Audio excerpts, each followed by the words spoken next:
प्रख्यात कवि वसीम बरेलवी एक पंक्ति है, उसी को जीने का हक है इस दुनिया में जो इधर का लगता रहे और उधर का हो जाए।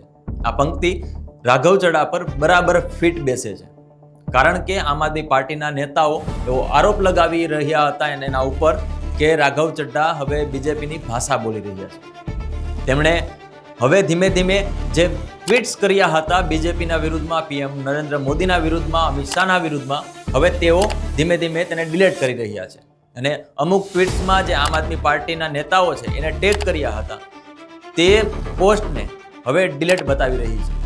આ સાથે જ્યારે આખી ટાઈમલાઈન ચેક કરવામાં આવે છે ત્યારે પીએમ મોદીનું નામ સર્ચ કરવામાં આવે છે તો તેના ટ્વીટ ઉપર માત્ર 2 જ પોસ્ટ જોવા મળી રહી છે અને તેમાં પણ તેઓ પીએમ મોદીના વખાણ કરી રહ્યા છે।